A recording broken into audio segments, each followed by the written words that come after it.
More powers for the Finance Ministry. The government amends Section 6 of the Finance Act, which deals with the regulation of capital transactions. All non-debt capital transactions will no longer need the central bank's approval.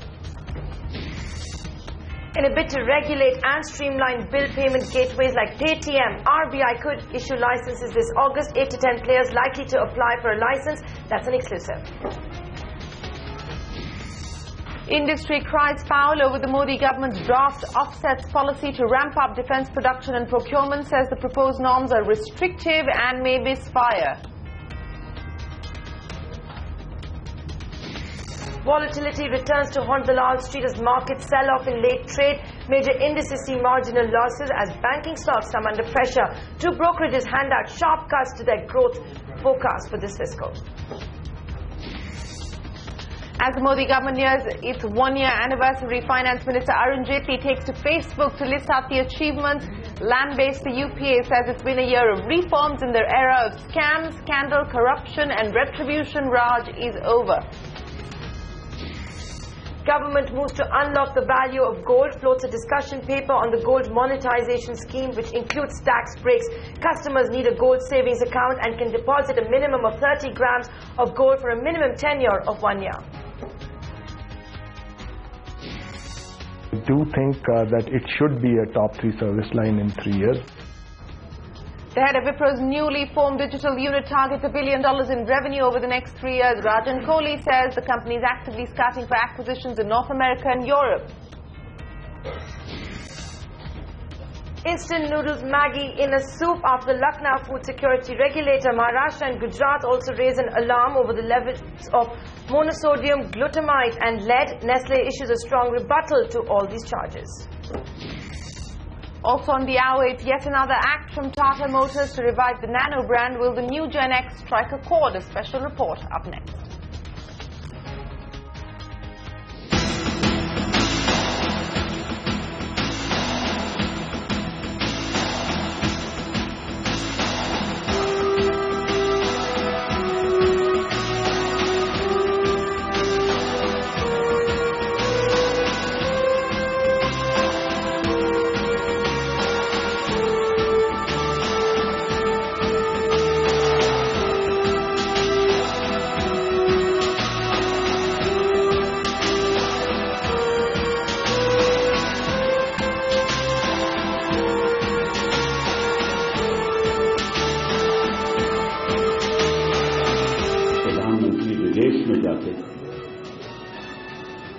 ये कहे कि हमारा दुर्भाग्य है कि हम हिंदुस्तानी पैदा हुए या किसी और देश के नागरिक पैदा हुए। इनको नॉन रेजिडेंट इंडियंस की ज्यादा फिक्र है, रेजिडेंट इंडियंस की कम फिक्र है।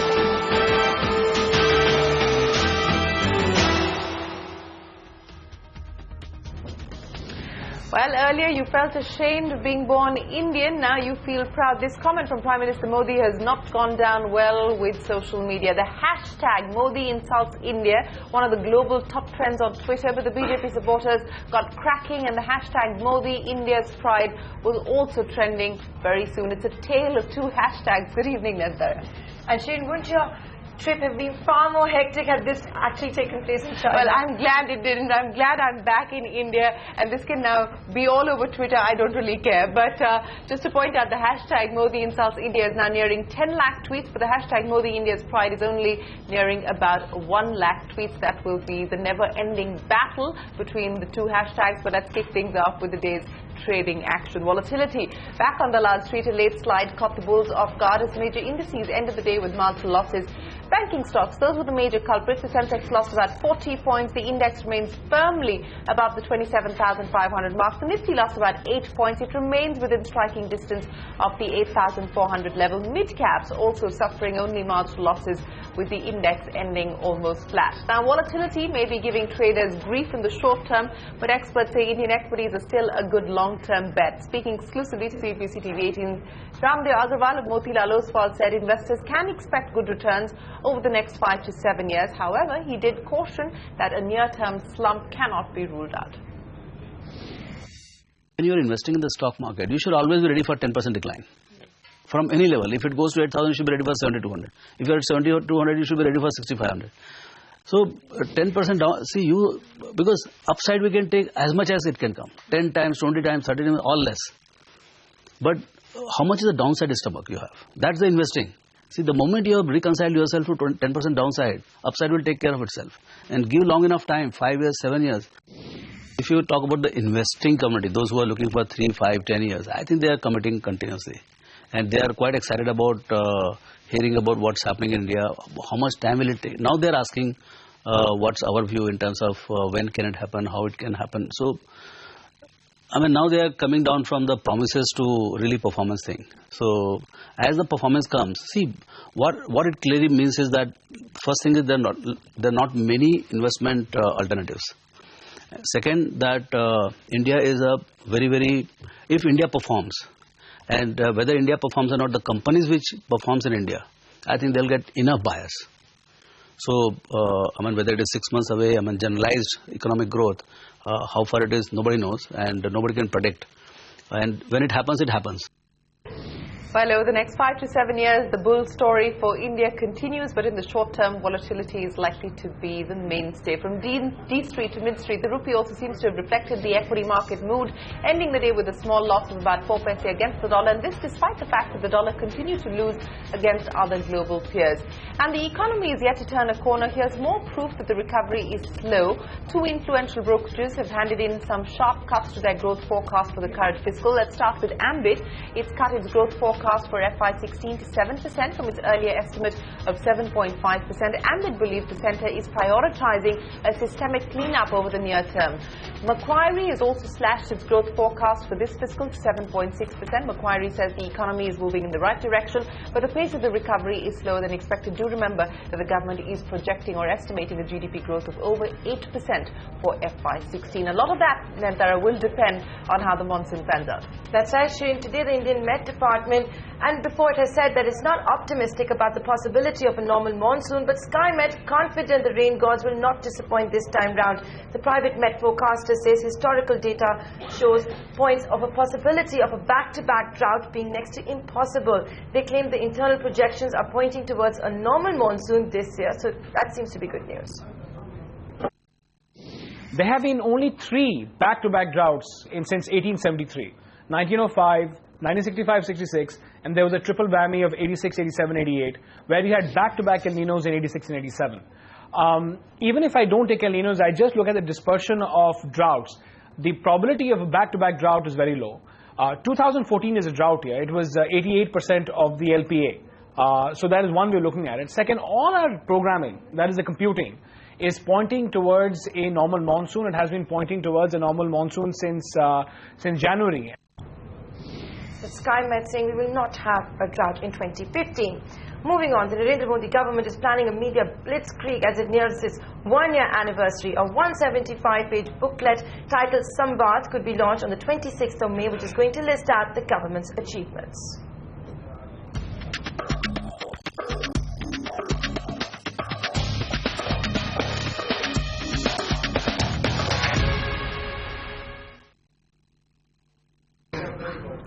And Finance Minister Arun Jaitley has taken to Facebook to list out the Modi government's achievements over the last 1 year. In a Facebook post titled The Fall of UPA's Crony Capitalism, a Year of Reform, Jaitley lambasted the previous UPA government. The Finance Minister says, and I quote him, "For sale signs hung over all ministries. Spectrum was allocated at throwaway prices to the favoured few. Investors lost their investment. Ministers, civil servants, investors were jailed and prosecuted. Coal blocks were allocated at virtually no price. Environmental clearances were up for sale. The Congress party leaders had become rent seekers and name lenders." Unquote. Shireen had a lot more to say. Well, that's right. He also goes on to explain how things have changed since then over the past year.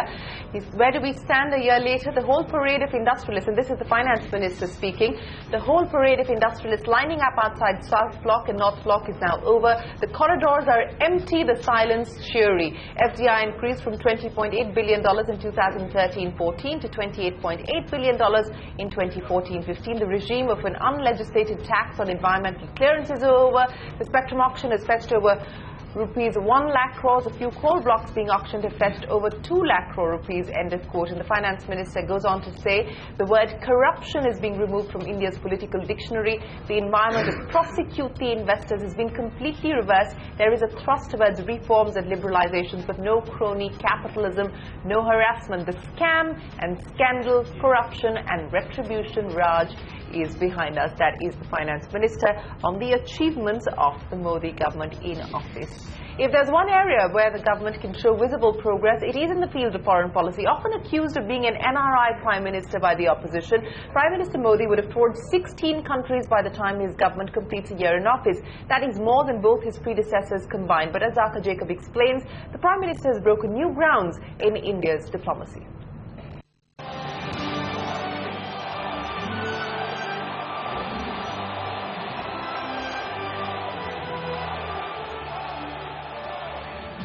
आपने मुझे बहुत प्यार दिया। शायद मैं पिछले 15 साल से देख रहा हूं, शायद इतना प्यार हिंदुस्तान के किसी राजनेता को नहीं मिला। भारत माता की। This was the coming out party for Narendra Modi, the diplomat. The Indian Prime Minister receiving a rock star reception at Madison Square Garden, New York.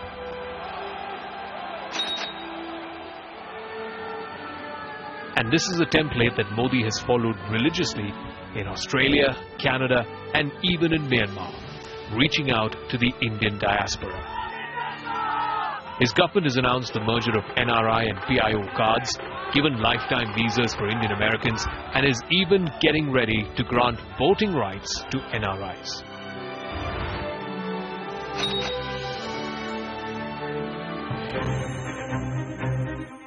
The other big shift in Modi's diplomacy has been the outreach to India's neighbours.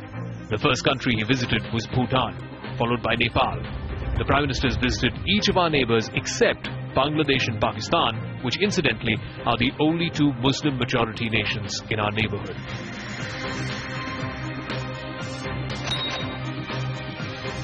Narendra Modi's biggest contribution has been in repairing India's broken ties with the United States. When he came to office, Delhi and Washington were grappling with the fallout of the Devyani Khobragade incident. Over 2 trips, first his own to America, and then a return trip by President Obama as India's chief guest for the Republic Day, the first American president to do so, Modi reset Indo-US ties. So much so, Modi had a chai pe charcha and even referred to the most powerful man on the planet by his first name.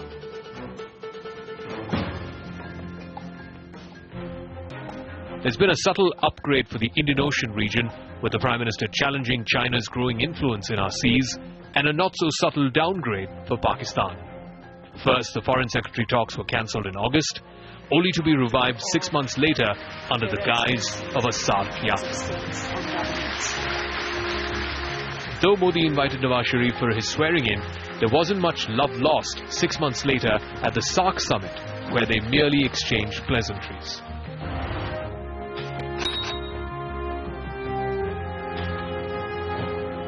Finally, the one area the Modi government seems to have mastered is disaster diplomacy.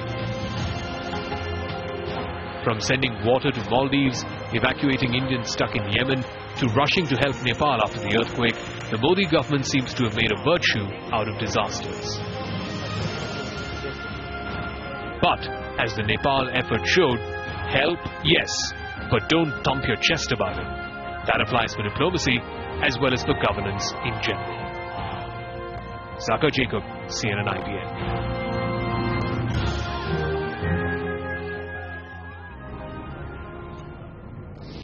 Well, new agenda there as far as foreign policy is concerned. That perhaps could be the highlight of this government's performance in office in the first year. The Finance Ministry has put to rest a long-standing policy confusion on who frames the rules for FDI and FPI clearances. So far, de jure, RBI controlled the rule-making powers under FEMA for both FDI and FPI clearances. But in effect, or rather de facto, this domain was always with the Finance Ministry. Now, the Ministry has gone ahead and amended the FEMA Act, limiting the Reserve Bank's role to frame rules for debt transactions only, while the power over equity investments, which will include hybrid instruments, rests squarely with the Finance Ministry. Take a look.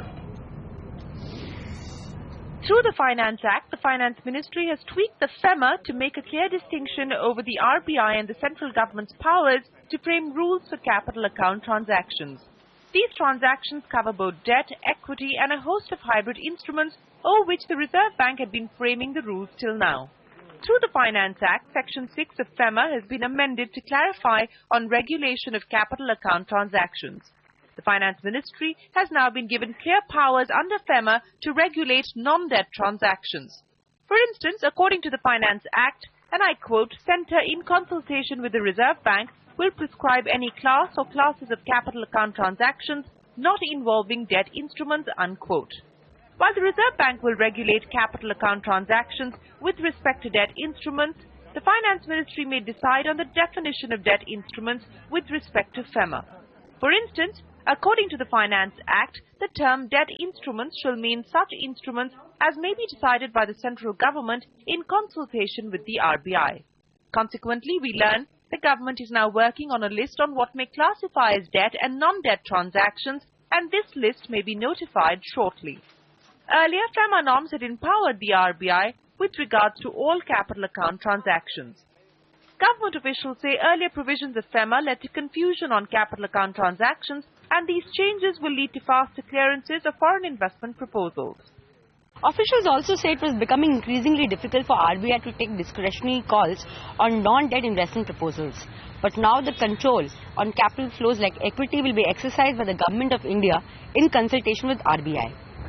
Hence, the Government of India will also have powers to make rules on hybrid instruments like FCCBs and put and call options. In New Delhi, with Rituparna Bhuya, Sapna Das. Finance Ministry taking some powers away from the Reserve Bank to ensure their faster approvals for FDI. Now, in a bid to curb India's massive appetite for gold and unlock the value, and as announced in the union budget, the government is working on a scheme to monetize the yellow precious metal. The Finance Ministry today released a draft discussion paper and has invited public comments for the same. Sapna Das are joining us with these details. Sapna, take us to the main idea that is being discussed in that discussion paper. Well, basically here the aim of the government is to get as many depositors as possible to kind of push the gold monetization scheme. As you've rightly pointed out, it's a discussion paper as of now, and the comments will be coming in by June 2nd. Having said that, 3-4 main elements, that is basically in terms of the rate of return that we offered on such gold deposits, here the Finance Ministry proposes to leave the decision to banks. Second, in terms of the tenure, well, there'll be a minimum 1-year tenure, and the other terms and conditions will be the same as bank FDs. Which happen in the market for ages together now. The third element, of course, in terms of redemption, it can be either done either in cash or in gold, but the depositor will have to take this call at the time that he enters the scheme. Of course, gold accounts will have to be opened with various banks, and of course, the government also proposes to offer tax exemptions on such gold deposits. That has been the norm so far. So most likely, capital gains tax and income tax will be exempt. Wealth tax has already been exempted from the current financial year. So this is going to be open to who all? Everybody, not just people holding bullion, but also jewelry holders. The minimum deposit quantum will be at least 30 grams. And in terms of how banks will be able to utilize these deposits, well, they may be able to use it as their CRR and SLR holding. This aspect is still under examination, and they may be able to use these deposits also to raise forex. All right, Sapna, appreciate you joining us. As Sapna was pointing out, those are some of the proposed norms that the government is putting forward in its draft for the gold monetization scheme, and we will see perhaps a final one post June 2nd. Staying with the Finance Ministry, the government has now said June 1st is the date for the hike in the service tax rate. Finance Minister Arun Jaitley announced a hike in service tax from 12.36% to 14% in the budget. However, the government has not yet notified the 2% Swachh Bharat cess. Government officials say the type of services on which it will be imposed is yet to be decided. So 14% from the 1st of June, that is the new service tax rate. The way you pay your utility bills or shop online may soon change. The Reserve Bank of India plans to regulate and streamline bill payment systems, and this could see services like Paytm now needing a license to operate in India. Manasvi Girani gets you that story. It's Cash, Oxygen, GI Technology, Suvidha, Paytm. These online payment platforms will soon have to conform to strict regulations and a licensing regime. That's because the Reserve Bank of India is set to introduce an integrated bill payment tool called Bharat Bill Payment System. or BPPS by August this year. Remember, the draft guidelines for this system had been issued in August 2014. Once this is operational, a biller who currently maintains bilateral tie-ups with 40 to 45 banks will be able to maintain an account or accounts with one single operator for all its customers. Sources say around 8 to 10 payment service companies are likely to apply for this license. The National Payment Corporation of India, or the NPCI, is the authorized unit by RBI that is in charge of formulating the guidelines and the final rules and regulation, which include the flow of transaction, the commercial model, dispute handling mechanism, etc., which the licensees need to adhere to. NPCI is expected to submit these guidelines to RBI in June this year, and the pilot project of BPPS is expected to go live in the first quarter of next financial year. This shift will herald a new era for billing transactions in India. The RBI committee set up to study the feasibility of this new system had pointed out that over 30.8 billion bills amounting to around 6.2 lakh crore rupees are generated each year in the top 20 cities in India, and cash and check payments continue to be predominant. But it's not just the experience of paying utility bills like electricity or phone bills that will change with this system. The scope of BPPS could be extended to include services that facilitate repetitive payments like school or university fees and municipal taxes. It could also grow to include e-commerce transactions. In Mumbai, Manas Vigilani. And while we're speaking of online payments and online retail, Snapdeal is gaining popularity among car and two-wheeler makers. Last September, SUV maker M&M had tied up with the Gurgaon-based marketplace for the pre-bookings of its new Scorpio SUV. And now, Italian two-wheeler maker Piaggio has launched its first online store on Snapdeal, and that's in a bid to woo young Indian Vespa consumers. As part of this initiative, the entire range of Vespa models, the Vespa VX, Vespa S and the Vespa Elegante would be available at the online store at a booking amount of 5,000 rupees. All right, you can go online to get yourself a Vespa, but it is a break or make moment for Ratan Tata's dream project, the Nano. Tata Motors has launched the new Nano Gen X range in the hope of wooing customers with the promise of technology upgrades and new features. Having invested $1 billion on the Nano, Parabukwala Vora says Tata Motors is hoping to finally catch a break. This is the all-new Tata Nano, the Nano Gen X. Now, this is Tata Motors' second attempt at reviving the fortunes of the Nano brand, which was launched in 2009 but failed to impress Indian consumers because of its cheap tag, which did not fit in with their aspirations. Now, with the all-new Gen X, the company is hoping to script a completely new story. Introduced under its Horizon Next strategy, the new version has been developed after feedback from over 1,000 Nano users. The Gen X is now positioned as a smart city car for the youth. It has opened to good reviews for its classier looks, a stronger body, enhanced functional and safety features such as a small boot and power steering, and a good infotainment system. The Gen X range has 5 variants, 3 manual variants and 2 automatic or AMT variants. While the manual variant starts at 1.99 lakh rupees, the AMT variant starts at 2.69 lakh rupees, making it the cheapest automatic car in India. This is the most smartest motoring solution in the AGS, auto gear shift. And I think going forward, what I realize is that Indian consumer and the way our roads are, the crowded, packed, no parking space, people will vote more and more for compact cars which offer smart solutions. In that, AMT is one of the solutions. I think in another, let's say, 10 years' time, every second car should be automatic. But reviving flagging sales of the Nano, currently at a dismal 1,500 to 1,800 units per month, will be an uphill task. Repositioning the car from a poor man car to a city drive car will emerge as a key hurdle for them. And beyond that, the segment itself is squeezing down. In the overall segment, the entry-level segment is actually squeezing a bit. And we have observed in the recent past that the overall the new buyers, which is the first-time buyers, which is a decent portion of the overall sales of the cars, are actually shifting onto the further segment and further models. Tata Motors is also expanding its sales network from the current 450 outlets to 1,500 outlets over the next 5 years, and nearly 200 outlets will be added this year.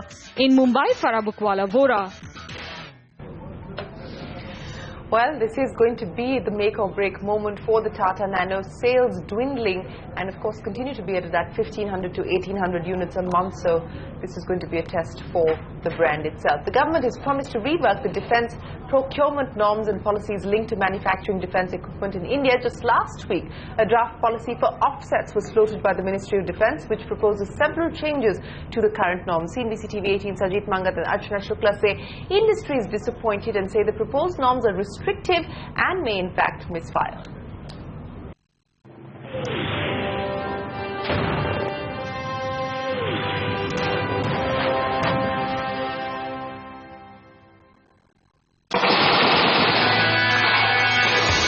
Defence deals are closely linked to the promise of an original equipment manufacturer committing to buy parts or components from the country it is selling to.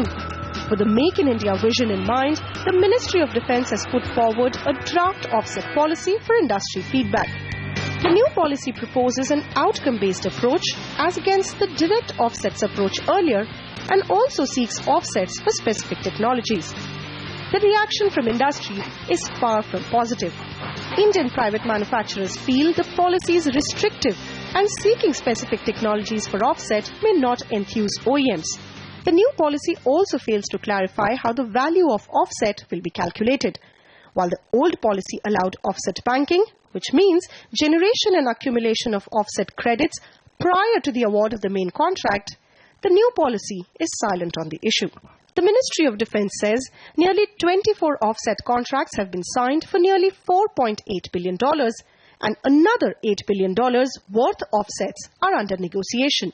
Industry experts say OEMs should be allowed to explore opportunities with domestic offset partners while negotiations are underway, which normally takes 2 to 5 years. The new policy lays emphasis on setting up manufacturing capabilities.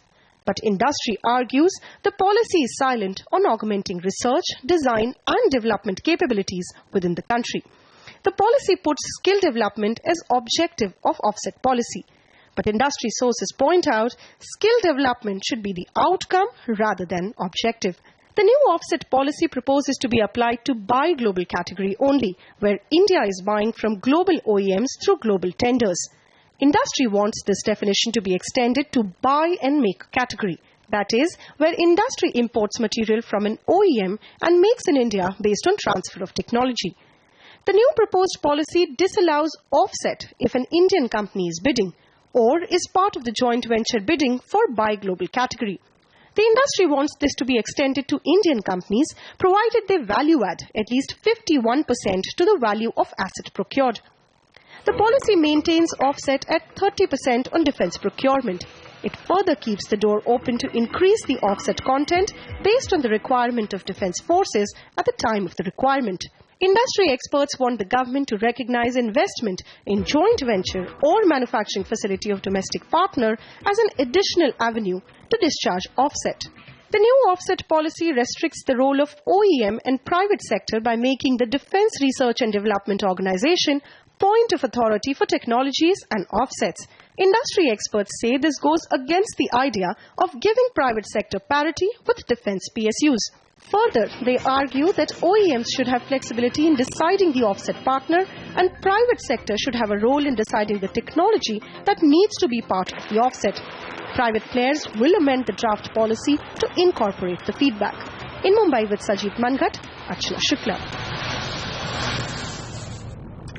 So reactions from industry to that draft offset policy, one of disappointment. They're hoping that the feedback they intend to give the government will be incorporated into the final policy. But for now, from all of us here on the India Business Hour team, thanks very much for watching. We'll return with all the market action.